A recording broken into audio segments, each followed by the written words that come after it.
It's good. Well, the laws get looser after mass shooting. I don't know if that makes sense. It's good? Whoa, is it gonna be Taz? Oh, I don't... It was the last Friday of the school year. Jesus. And I had been actually subbing for a teacher for 3 days. It just seemed like a nice day. On May 18th, 2018, a gunman entered a high school in Santa Fe, Texas, and opened fire. I looked down and I realized in my pants, I had bloody holes in my pants. And I realized I'm shot. The gunman killed 10 people. Flo Rice was shot 6 times. And then finally, Scott managed to find me. For 4 years, Flo and Scott have told their story over and over to push for new laws that could prevent mass shootings. It's made them part of a recurring conversation on guns in the US, and a cycle the country has seemed stuck in for decades. A mass shooting, a push for reform, and then no action. The tragic school shooting in Santa Fe, Texas. This time in El Paso. 9 people killed in Dayton. How many years do we have to go through this? Congress is paralyzed. We collectively seem to ask the same question. What does it take to pass some gun reform in this country? But here's the thing. This cycle of inaction on gun laws isn't exactly accurate. Over the past few decades, federal legislation on guns has been rare. But in state legislatures, mass shootings have led to new gun laws, thousands of them. And how those laws have emerged can tell us a lot about the future of guns in the US.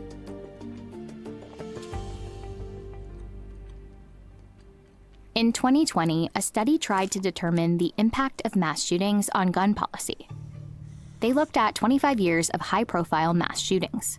Then they looked at gun legislation passed during that time, over 3,000 laws across all 50 states. When they took a closer look at those laws, a pattern emerged that at first seemed unsurprising.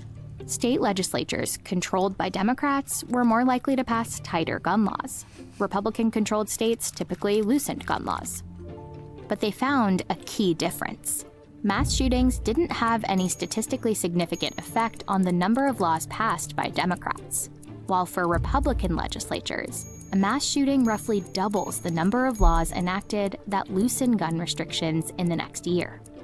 To arm more teachers, for example, or arm more school staff. That's James Barragan, a politics reporter at the Texas Tribune. There is more access to guns afterward. Guys, I hope I'm not being insensitive. This is literally a question. Has it ever happened in the data that some guy was trying to shoot up a school and the teacher actually one-tapped them or not? A state like Texas does it actually ever go happen? More towards pro-gun policies in the aftermath of a gun shooting. Texas has some of the loosest gun laws in the nation, and that matters for people all over the country. People probably don't know about the importance of... I saw a video, okay? I'm pretty sure you guys maybe saw it on YouTube. It was some guy in a fucking mall. He went from the bathroom and tried to open fire on everybody. He shot like 2 people, whatever, and then some civilian, like teen guy or some shit, pulled out a fucking Glock and absolutely obliterated that guy, man. It was crazy. State gun laws and really state laws in general. Our gun laws at the federal level. Yeah, but he hit 10 shots. He hit 8 out of 10 shots from like 40 yards or some shit, man. That's crazy. Had been frozen in time since basically the 1990s, which allowed the states to have a much bigger role and a much bigger influence in how gun culture played out in their jurisdictions. Let's look at Texas. In 1991, a gunman killed 23 people at a Luby's restaurant in Killeen, Texas.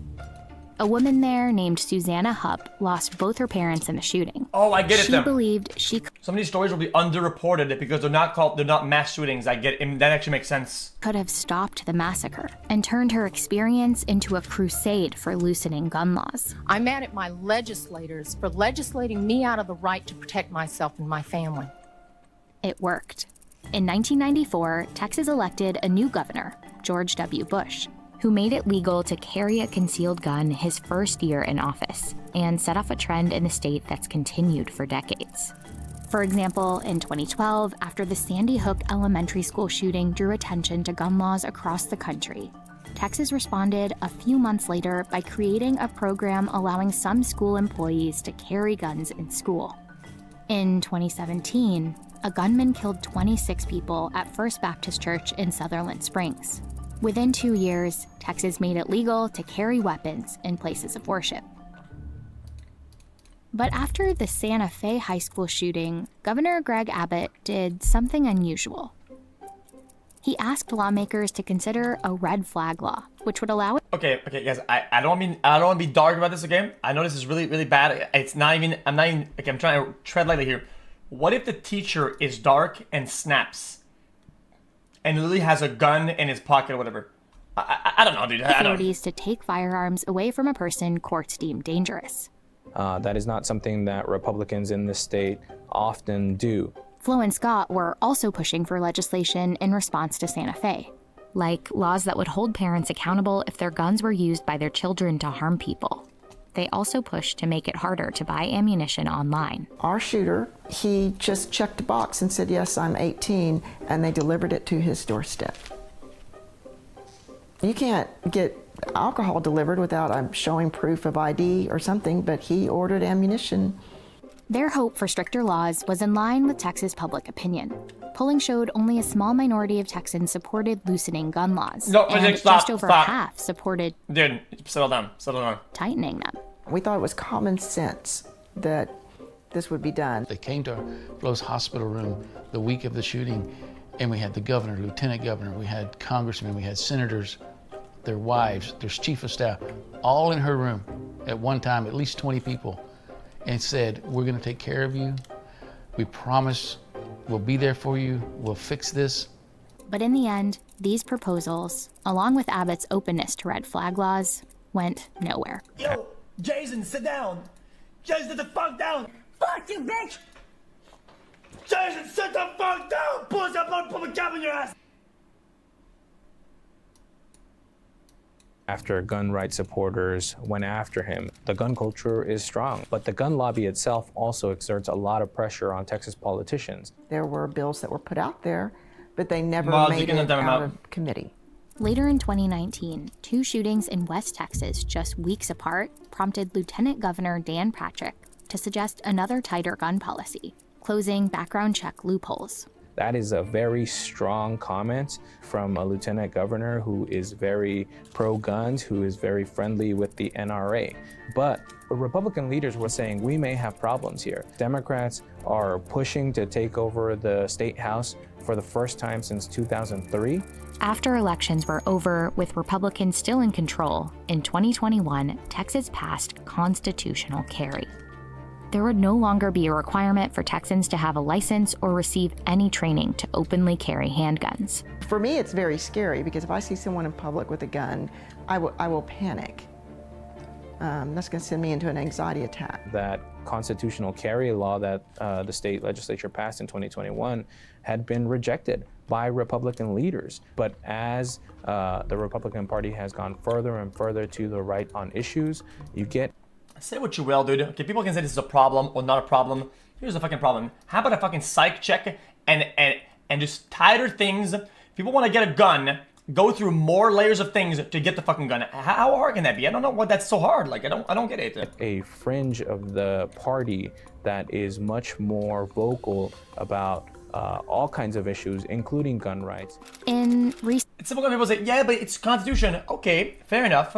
If you're sane and you're chilling, you get a gun. If you do this, and you have a gun. If every year you want to do this, you get a gun. It's not even that tight. It's not that people say, yeah, it's the Constitution. Okay. Some guy's a license to fly a plane. Okay, he's a fly plane. Now he's drunk as fuck. He cannot drive the plane anymore. He cannot buy the... It's end of story. I don't get it. The better organized gun control movement has seen more success with tightening laws in some states. But the movement to expand gun access isn't stopping. In 2002, fewer than half of the 50 states had one party. Things change, and there's some parameters that affect the thing. Well, the thing shouldn't happen anymore. It's not not difficult to understand. Control of both the state legislature and the governor's office. Today, 3/4 of the states do. That means in the places where Republicans or Democrats... That's not even political. That's fucking common sense. That is not even fucking political of a statement. That's common, that's logic. It's logical. 3/4 of the states do. That means in the places where Republicans or Democrats have full control, they can push through new gun laws with little chance of a veto. So what happens, and you see it in state house to state house, is one state passes a law that is very successful for one side of the aisle, and then No, doesn't make me a liberal. It makes me pro not getting fucking shot at, dumbass. another state house adopts a very, very similar law. Remember that constitutional carry law in Texas? Today, 24 states have similar laws on the books for that too. And more than 400 local governments across 20 states have adopted variations on a Second Amendment sanctuary law, meaning a city, town, or county refuses to recognize any state or federal gun laws that they believe violate the Second Amendment. These things get replicated, they get cloned, they go from state to state, and they essentially make up this patchwork of laws throughout the country. In June 2022, in the aftermath of the Uvalde shooting in Texas, President Biden signed the most significant federal gun bill in 30 years. One thing it does is incentivize states to pass red flag laws. But it can't make them do it. That power still belongs to the states. Ah, we love that. I have survivor's Thank you, guilt man. because I'm alive, and so I feel like I have to keep speaking out. I have to do what I can. There's times when I just think I'm gonna stop. I cannot do this for my own mental health. But we keep going. Interesting.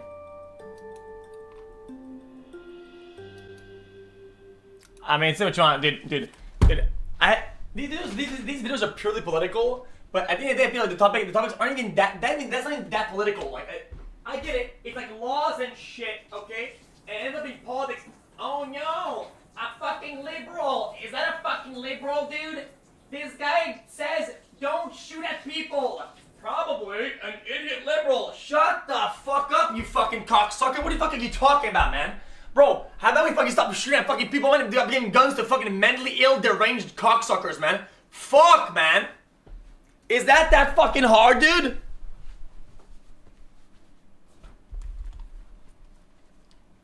Christ, man. Holy. If that makes me a fucking liberal, then yeah, I guess I'm a fucking liberal.